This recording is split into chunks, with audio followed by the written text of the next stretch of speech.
People seem to love improv, and when I ask them what it is that they like about it, the answers that come back are it's fast, it's funny, it's spontaneous, they do things that I just can't imagine how they do it, it seems magical, it's fun. And then when I ask, do you see yourself up there doing that? Very many, not all, but very many say, oh no, I couldn't do that. And I tell them my belief is that they do that. I mean, unless someone writes a script for us and leaves it on our nightstand, we improvise a lot. So the key for improvisers, so what they do is that they act in the moment with mentally unfiltered responses, and they become comfortable with suspending judgment of those responses. And that's how they begin to build the qualities that I think are the foundation for their success and the foundation of our success. Those qualities are presence, acceptance, and trust. Let me give you a sort of a sense of what that feels like. Have you ever seen improv, or Whose Line Is It Anyway, or those kinds of things? Yeah. Okay.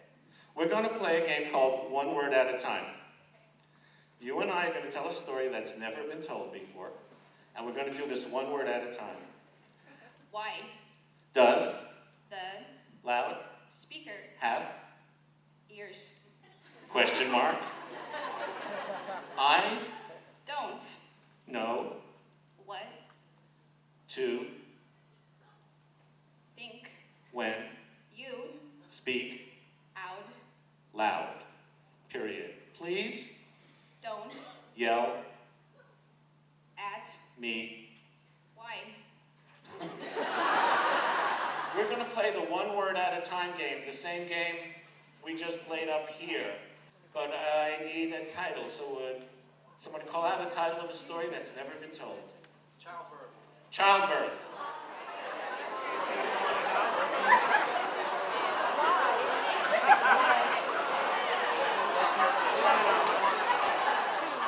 It's such a thrill for me to stand and watch this tremendous room full of hundreds of people generate energy that is palpable. You could touch it. You could feel it.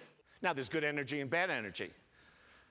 There's two kinds of people in the world, energy givers and energy drainers, right? You know, we have both of those people in our lives, and we want to be around energy givers. Our clients want to be around energy givers. Who are energy givers? Somebody said, grandchildren, grandparents. Any grandparents here? You know why grandchildren, yeah, you know why grandchildren and grandparents get along so well? They share a common enemy. This connection that we have after this game is over is really a representation of what I've come to understand is the joy of co-creation. This was neither your story nor my story. It was our story. This was neither your struggle nor my struggle. It was our struggle. This is neither your success nor my success. It's our success. The other thing that's so amazing to me up here is the buzz. My question to you is, with all this external noise, were you distracted from telling your story? Why not? Focus. This game has taught me the power of focus. Very often we say, oh, there's outside noise, I can't focus, I'm too distractible. There's a lot of outside noise here.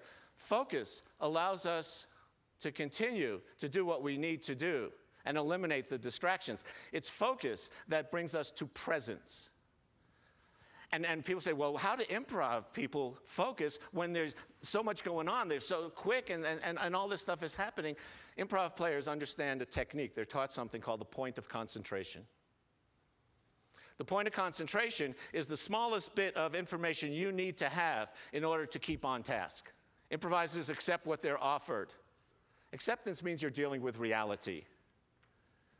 And you may not like what you're given, but you have to deal with it. You may not like what the client says or does, you have to deal with it. How do improvisers learn that technique? They learn it from something called yes and.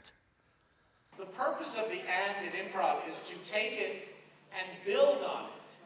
Yes, you think this report is wrong, and I'd like to tell you how I got it, and I'd like to know how you came to your conclusion. Yes, you hate my guts, and I don't care. Trust comes from presence and acceptance. Improvisers trust the process. And what happens when you begin to trust process, very quickly, you learn to trust yourself. You are self-reliant because you don't know the outcome. You only have process. It's really a metaphor for the life we live, not just as speakers, but as human beings. This is our process. None of us really knows what story is being told. I'd like to leave you with a story of a woman who I met who embodies all of this stuff. Like so many of my experiences and life lessons, this is at an airport. So I rush, I get on the plane, I'm stumbling onto the plane, I get there, I go to my seat, I remember it's seat 12C. And I get in there, and I'm tired, and I'm cranky. And I don't know about you, but when I'm cranky, I hate everybody.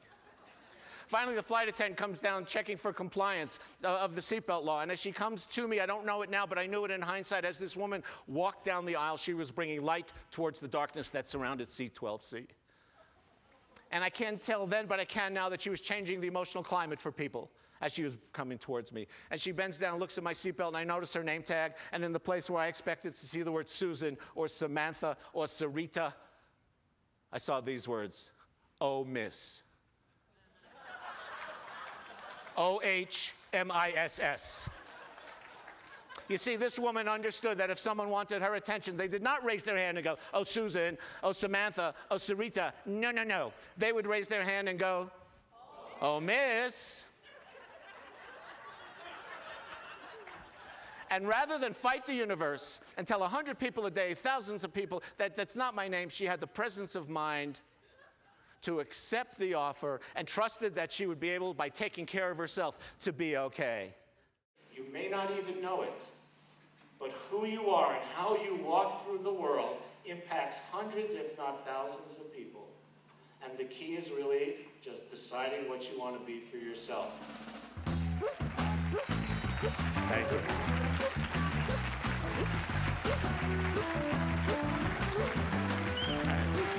Yeah. Thanks.